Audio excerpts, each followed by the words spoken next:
오늘이 하나님의 형상회복 시리즈 11번째 되는 날입니다. 11번째 시간입니다. 오늘 다윗이 쓴 시편 51편의 말씀을 통해서 용서할 수 없는 마음, 용서받지 못한 마음이란 제목으로 말씀을 나누려고 합니다. 여러분, 용서가 우리가 서로에게 상처를 주거나 받을 때 그 마음속에 용서를 구하고 용서를 베푸는 것은 참 대단히 어려운 문제입니다. 그러나 오늘 우리가 나누고자 하는 것은 단순히 용서하는 문제가 아닙니다. 우리가 진정으로 용서를 구할 때 우리의 마음이 그 용서를 받을 준비가 되어 있는지, 아니면 우리의 알량한 자존심과 회피가 그 용서의 길을 막고 있는지를 우리는 한번 돌아보아야 합니다.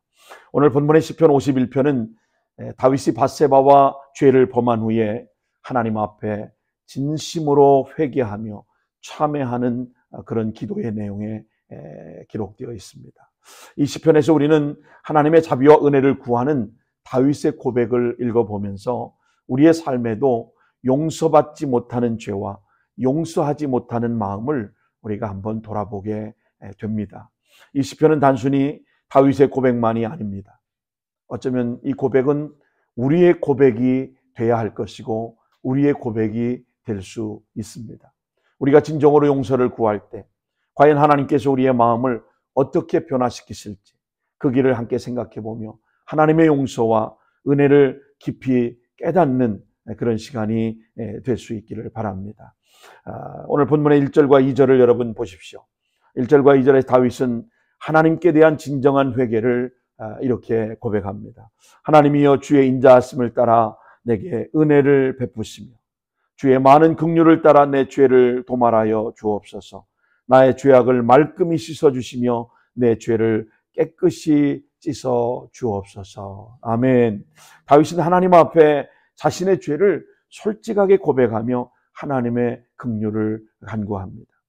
다윗이 고백한 나의 죄와 내 죄악은 단순한 실수로 약간의 잘못에 대한 그런 고백을 하는 것이 아닙니다.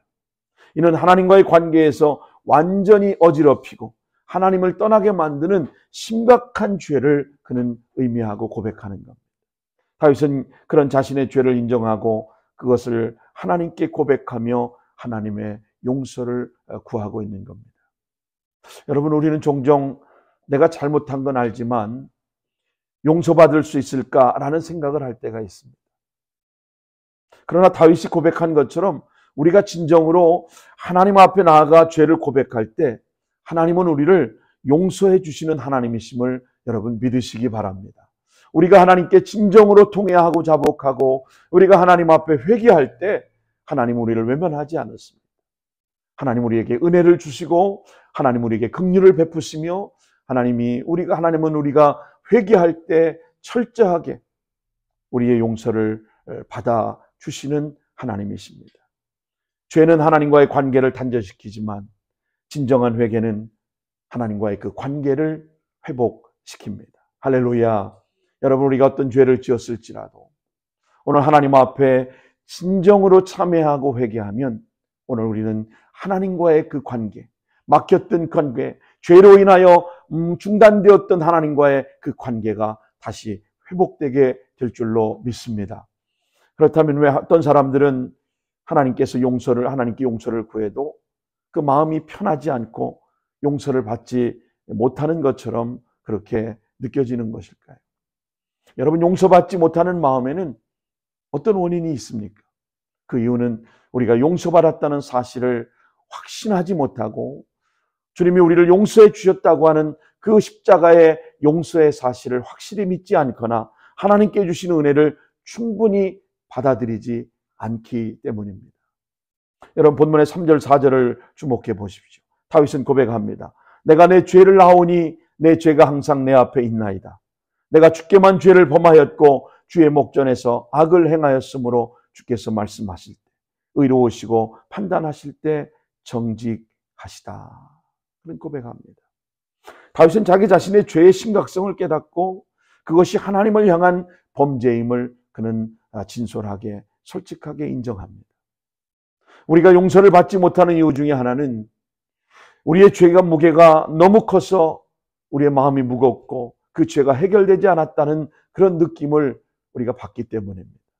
그러나 다윗은 하나님 앞에 죄를 고백하면서 하나님만이 의로우시고 하나님만이 정직하십니다 라고 고백합니다.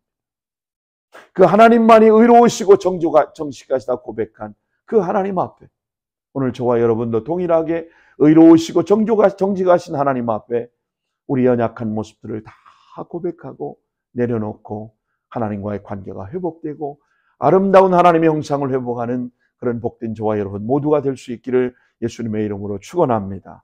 우리가 용서받지 못한다는 느낄 때마다 하나님께서 주시는 은혜를 우리가 믿지 못하는 결국 우리의 불신앙 때문임을 알게 됩니다. 여러분 10절과 12절을 보십시오. 다윗은 이렇게 기도합니다. 하나님이여 내 안에 정직한 마음을 창조하시고 내 안에 정직한 영을 새롭게 하소서. 정한 마음을 창조하시고 정직한 영을 새롭게 해달라고 기도합니다. 나를 주님 앞에 쫓아내지 마시며 주의 성령을 내게 거두지 마시고 주의 구원의 기쁨을 내게 회복하게 하시고 자원하는 심령으로 준 나를 붙들어 주시옵소서. 다윗은 자신이 용서할 수 없는 마음의 문제를 하나님께 자신의 마음을 새롭게 해달라고 간청하고 있습니다. 여러분 여기서 중요한 점은 정한 마음과 정직한 영을 새롭게 해달라고 하는 기도입니다. 오늘 우리의 기도도 하나님 정한 마음과 나에게 정직한 영을 새롭게 해 주시옵소서. 이렇게 기도할 수 있기를 바랍니다. 여러분 정한 마음과 정직한 영은 용서에 있어서 아주 중요한 개념입니다. 히브리 원어의 그 의미를 이렇게 설명해 주고 있습니다. 정한 마음은 히브리어의 레브 타호르라고 기록되어 있습니다. 레브 타호르. 이 레브 타호르라고 하는 이 단어는 레브라고 하는 말과 타오르라고 하는 단어를 합성한 단어인데 마음, 속마음, 생각, 의지를 의미하는 레브라고 하는 인간의 감정, 의지, 결단을 다 포함한 그런 마음을 나타내는 단어가 레브입니다. 그리고 깨끗하다, 순결하다, 정결하다는 의미요 죄나 부정함이 없는 상태를 나타낼 때 타홀 이렇게 말합니다. 그래서 이 정한 마음이라는 것은 바로 죄에서 깨끗하고 순수한 마음, 하나님 앞에 죄에 대한 회개와 정화를 통해 다시 순결한 상태로 돌아가려는 마음, 이것을 레브타호르라고 말합니다. 정직한 영이라고 하는 것은 히브리어의 루하리콘이라고 되어 있는데 루하리콘이라는 것은 루하흐는 영과 숨 또는 기운, 영혼을 의미하는 영어의 soul 혹은 spirit, 여기서 하나님의 영 혹은 인간의 영을 지칭할 때 바로 루하라고 말합니다. 또 나콘이라고 하는 것은 올바르다, 정직하다, 정확하다, 또 고른, 바른 그런 의미를 갖고 있습니다. 그래서 이 정직한 영이라고 하는 올바로 신뢰할 수 있는 영을 의미합니다. 하나님의 뜻을 따라 바르고 진실된 마음으로 살려는 그런 마음가짐을 말하는 겁니다. 이는 하나님 앞에 정직하고 진실되게 살고자 하는 다윗의 의지가 포함되어 있는 겁니다. 마찬가지로 오늘 저와 여러분도 오늘 하나님 앞에 하나님의 뜻을 따라 바르고 진실된 마음으로 살려는 그런 마음가짐을 가지고 하나님 앞에 우리의 연약함을 다 고백하고 주님 앞에 다 회개하는, 그리고 진정한 용서를 경험하는 그런 은혜가 오늘 저와 여러분 가운데 있어질 수 있기를 예수님의 이름으로 축원합니다. 오늘 정한 마음과 정직한 영을 구하는 것은 다윗이 죄를 회개하며 하나님께 구하는 죄에서 깨끗하고 순수하며 하나님 앞에 올바르고 진실한 마음과 영을 구하고 있는 그런 기도라고 말할 수 있습니다. 우리도 다윗처럼 하나님께 용서받고 정한 마음을 다시 얻기를 기도할 수 있기를 바랍니다. 그럴 때 때로는 우리 교만하고 강팍하고 굳어진 마음 때문에 다른 사람을 용서할 수 없는 그런 마음이 생기기도 합니다. 그래서 다른 사람의 잘못을 용서하지 못할 때 우리는 하나님께서 우리에게 주시는 그 진정한 용서의 기쁨을 경험할 수가 없다고 하는 겁니다. 우리가 용서할 수 없는 마음을 가질 때 우리의 영혼은 병들고 하나님과의 관계도 점점 멀어질 수밖에 없다는 사실입니다. 내가 누군가를 미워하고 누군가를 용서하지 못할 때 어찌 우리가 그 하나님과의 관계를 우리가 기쁨이 충만할 수 있겠습니까? 우리가 어떻게 하나님과의 관계가 더 깊어져 갈 수 있겠습니까? 나와 하나님 사이에 용서하지 못한 것들이 딱 가로막혀 있는데 어떻게 그 관계가 깊어지고 하나님의 사랑을 느끼고 그 기쁨으로 충만한 삶을 우리가 살아갈 수 있겠습니까? 여러분, 그래서 성경의 에베소 4장 32절 말씀에는 서로 친절하고 불쌍히 여기며 하나님이 그리스도 안에 너희를 용서하신 것 같이 서로 용서하십시오 라고 말씀하고 있습니다. 마태복음 6장 14절로 15절에는 너희가 사람의 잘못을 용서하면 너희 하늘 아버지께서도 너희를 용서하시리라. 너희가 사람의 잘못을 용서하지 않으면 너희 아버지께서도 너희 잘못을 용서하지 아니하시리라. 내가 누군가에게 원한을 갖고 미운 마음을 가지고 용서하지 못하고 그 용서하지 못하는 마음을 가지고 늘 그렇게 살아가면 하나님도 우리의 마음을 용서하시지 않는다는 거예요. 하나님도 나를 용서할 수가 없다는 거예요. 여러분, 얼마나 이 말씀이 무서운 말입니까? 내가 누군가를 용서하지 못하면 어쩌면 우리는 그 십자가의 사랑을 경험하지 못했기 때문에 우리는 용서할 수 없게 되는 겁니다. 여러분, 요한일서 1장 9절에도 만일 우리가 우리의 죄를 자백하면 그는 미쁘시고 의로우셔서 우리 죄를 용서하시며 모든 불의에서 깨끗하게 하실 것이다. 그렇게 말씀하십니다. 우리의 죄를 자백하고 회개하고 오늘 하나님 앞에 용서함을 구하면 하나님은 의로우신 분이기 때문에 거짓이 없으신 분이기 때문에 우리 죄를 용서하시고 우리를 모든 불의에서 깨끗하다고 인정해 주시는 하나님이신 겁니다. 하나님의 용서가 얼마나 크고 깊은지 여러분, 시편 103편 12절 말씀에 보니까 동과 서의 거리가 먼 것처럼 우리의 죄를 멀리 옮기시겠다는 겁니다. 동이 서에서 먼 것 같이 우리 죄를 우리에게서 멀리 옮기셨으며, 할렐루야. 여러분, 은유적인 비유이기는 하지만 동과 서 끝에서 끝까지 우리 죄를 멀리 옮겨 놓으셨다는 거예요. 그래서 우리의 죄는 멀게 옮겨 놓고 하나님과의 관계를 더 깊은 관계로 우리를 만들어 주신다고 하는 사실입니다. 여러분, 마가복음 11장 25절에도 기도할 때 써서 누구든지 남의 죄를 용서하면 너희 하늘 아버지께서 너희 죄를 용서하시려니와. 아멘. 여러분, 누가복음 23장 34절에도 예수께서 이르시되 아버지여 저들의 죄를 용서하여 주옵소서. 자기들이 하는 일을 알지 못함이니라. 예수님께서 십자가를 지시면서 십자가 지신 자신도 자신이 십자가에 못 박는 이들을 위해서 기도하시면서 용서하시는 모습에서 우리에게 용서해야 할 모범을 보여주셨습니다. 뿐만 아니라 예수님은 용서에 한계가 없다고 하는 사실을 우리에게 말씀해 주시며 용서는 한계 없이 계속 돼야 된다고 하는 사실을 가르쳐 주셨습니다. 여러분, 이것은 용서의 무한성을 우리에게 교훈하신 겁니다. 마태복음 18장 22절로 22절을 보십시오. 그때 베드로가 나와 이르되 주여 내 형제가 내게 죄를 지으면 몇 번이나 용서해야 합니까? 7번까지 용서해야, 70번씩 7번까지 용서해야 합니까? 아니, 7번까지 용서해야 합니까? 이렇게 예수님께 묻되 예수님 대답하시면서 내가 내게 이르노니 7번뿐만 아니라 70번씩 7번이라도 용서해야 한다. 이렇게 대답을 하십니다. 바로 이것이 용서의 무한성을 강조하신 것입니다. 용서는 몇 번 용서해주고 끝나는 것이 아니라는 겁니다. 끝까지 끊임없이 계속해서 무한적으로 용서를 해주어라 라고 말씀하고 있는 겁니다. 여러분, 오늘 말씀에서도 기록한 것처럼 이 용서의 무한성, 오늘 우리는 누군가에게 내가 용서를 해주는 것, 내가 용서를 구하는 것, 용서를 받을 때 그것이 이례적으로 끝나서는 안 된을 강조하고 있는 겁니다. 여러분, 오늘 말씀의 결론을 맺겠습니다. 여러분, 그렇습니다. 하나님의 용서와 우리의 용서에는 분명한 차이가 있습니다.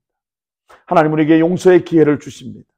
다윗이 죄를 고백하고 하나님의 은혜를 구했던 것처럼 우리도 하나님 앞에 나아가 우리의 죄를 고백하고 하나님의 용서를, 하나님 앞에 용서를 구해야 하는 것입니다. 또 다른 사람을 용서하는 마음도 가져야 합니다. 하나님께서 나 같은 죄인을 의롭다고 인정해 주시고 용납하시고 용서해 주셨듯이 우리도 용서의 사람으로 살아가야 가야 하는 것입니다. 우리가 인정하고 기억해야 할 것은 우리가 용서받은 죄인이라는 사실을 여러분 결코 잊지 마시길 바랍니다. 오늘 우리가 완전한 존재가 아닙니다. 우리는 용서받은 온전한 존재로 살아가야 하는 것입니다. 하나님이 우리를 용서하신 것처럼 오늘 우리도 그런 용서받은 죄인이라는 사실을 잊지 않고 우리는 끊임없이 무한적으로 용서의 삶을 순종하고 실천하며 살아가는 복된 저와 여러분 되시기를 예수님의 이름으로 축원합니다. 진정으로 용서하며 살려면 가장 중요한 문제인 우리 안에 죄책감을 해결하고 이 죄책감을 치유받아야 하는데, 여러분 이 죄책감을 치유받는 통로가 바로 용서를 통해서만 가능하다는 사실입니다. 용서라는 것은 좁은 의미가 아니라 근원적인 의미에서 나를 붙들고 얽어매고 있는 죄의 세력을 무력화시키는 것이 바로 용서입니다. 내가 어떻게 그렇게 할 수 있습니까? 오늘 여러분 어떻게 그렇게 할 수 있습니까? 그것은 간단합니다. 내가 놔버리면 되는 겁니다. 내가 놔버리면 되는 거예요. 사실 죄가 우리를 붙들고 있는 것이 아니라 우리가 죄를 붙들고 살아가고 있는 것입니다. 그러므로 그것을 놓으면 되는 겁니다. 그 놓는다는 것이 바로 용서의 또 다른 표현인 줄로 믿습니다. 그래 죄책감의 치유는 용서를 통해서 하는 것인데, 그것은 동시에 마크 킨저의 책에서 그가 말했던 것처럼 죄책감으로부터의 자유를 경험하게 될 줄로 믿습니다. 여러분 죄책감의 치유는 용서를 통해서만이 가능하다는 사실을 여러분 믿으시기 바랍니다. 이 마크 킨저의 책 죄책감으로부터의 자유라고 하는 이 책은 죄책감과 그로 인한 정신적, 감정적 고통에서 벗어나 자유를 얻는 방법에 대해서 우리에게 말씀해 주고 있습니다. 특히 이 책은 죄책감에 얽매인 사람들에게 그것을 극복하는 과정과 방법을 잘 설명해 주고 있습니다. 우리가 죄책감을 치유받기 위해서 오늘 우리는 두 가지 용서를 꼭 기억하고 실천할 수 있기를 바랍니다. 먼저 해야 할 용서는 하나님을 용서하는 것입니다. 하나님을 용서하다니, 이게 좀 이상하게 들릴지 모르겠지만 우리들의 모든 상처, 특히 죄책감의 배후에는 하나님에 대한 섭섭함, 하나님에 대한 두려움 등이 들어있기 때문에 그렇습니다. 우리가 하나님의 이미지가 깨어진 것, 우리는 이것을 회복해야 합니다. 하나님의 이미지를 회복하는 것, 하나님이 좋으신 아버지 하나님이신 것을 회복하지 않는다면 치유는 불가능할 것입니다. 오늘 여러분의 마음속에 하나님은 좋으신 아버지 하나님, 하나님은 우리를 치료하시는 능력의 하나님, 그 하나님 우리를 기쁘게 용납하시고 받아주시는 하나님이심을 여러분 믿으시기 바랍니다. 그럴 때 회복되지 않는 치유는 없는 것입니다. 여러분 회복하지 않으면 이 치유는 불가능하기 때문에 오늘 그 하나님이 우리 안에 주인 되어 주셔서 우리 마음에 놀라운 회복과 치유의 역사가 나타나게 될 줄로 믿습니다. 깨어진 하나님의 이미지를 회복하고 하나님의 형상을 회복하는 복된 오늘 저와 여러분 모두 되시기를 예수님의 이름으로 축원합니다. 두 번째 우리가 용서해야 할 것은 내 자신을 용서해야 합니다. 자기 자신을 용서하는 겁니다. 자신의 깨어진 이미지를 회복해야 합니다. 우리가 첫째는 하나님의 깨어진 이미지를 회복하고 하나님의 형상을 회복해야 하지만 두 번째는 내 자신의 깨어진 것을 회복하고 내 자신을 용서함으로 내 자신의 깨어진 것을 이미지를 회복할 수 있다고 하는 겁니다. 죄책감의 치유를 위해서 필수적인 것, 이것이 다른 말로 말하면 나를 이미 용서하신 하나님 아버지의 용서를 잘 내가 마음으로 받아들이는 것을 의미하는 겁니다. 이 과정에서 혹시 내가 나에게 피해를 준 어떤 다른 사람을 용서하지 못하고 있는 것이 있다면 여러분 먼저 반드시 그 문제를 해결해야 합니다. 용서해야 합니다. 용서하지 못하고 그 문제가 해결되지 않는다면 오늘 내 스스로를 내가 용서할 수가 없는 겁니다.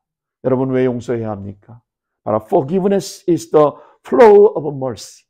그것은 긍휼의 흐름이기 때문에 그렇습니다. 오늘 우리가 어떻게 용서할 수 있는가? 여러분 그것은 바로 십자가입니다. 십자가의 능력인 까닭은 십자가가 능력인 까닭은 바로 십자가가 용서의 현장이었기 때문입니다. 우리 예수님께서 십자가에서 매달려 죽으시면서 처음 하셨던 말씀 여러분 기억하십니까? 엘리 엘리 라마 사박다니 나의 하나님 어찌하여 나를 버리시나이까? 예수님 울부짖으시면서 기도하시면서 첫 하셨던 것이 바로 용서였습니다. 아버지여 저희를 사하여 주옵소서. 저들이 하는 것을 알지 못함이니이다. 십자가를 그냥 아는 것이 아니라 오늘 우리가 그 십자가를 진정으로 체험할 때 온전한 용서의 능력이 우리 안에 회복되게 될 줄로 믿습니다.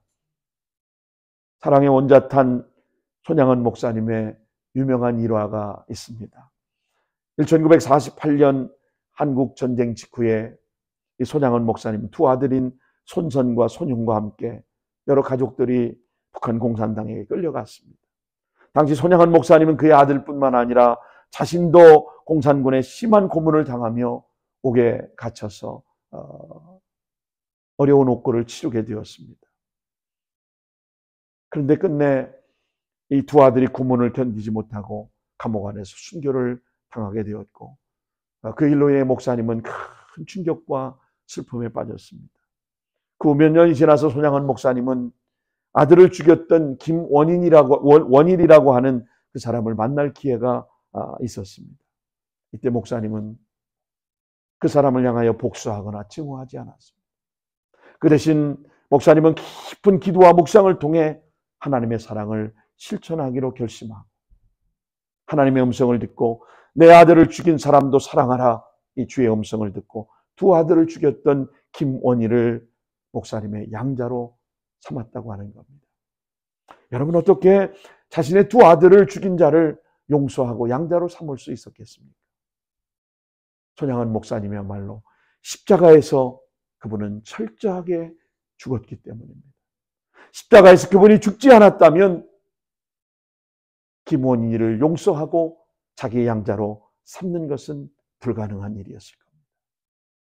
십자가에서 죽지 않았다면 아무리 목사님이라도 그 원수를 용서할 수가 없었을 겁니다. 여러분, 결론은 뭐예요? 십자가입니다. 결론은 십자가입니다.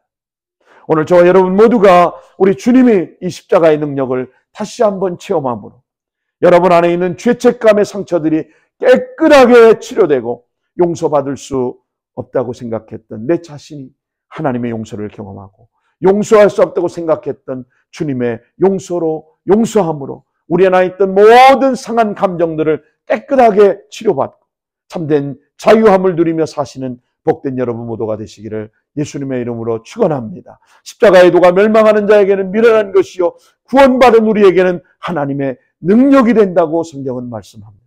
오늘 시편 51편의 말씀을 통해서 우리가 용서할 수 없는 마음을 내려놓고 용서받지 못한 마음을 하나님께 온전히 맡기는 은혜가 있기를 바랍니다. 하나님의 자비와 은혜를 믿고 그 은혜로 우리의 죄를 깨끗이 씻어주시는 하나님을 찬양하며 용서하는 마음으로 살아가시는 복된 여러분 모두가 될 수 있기를 예수님의 이름으로 축원합니다.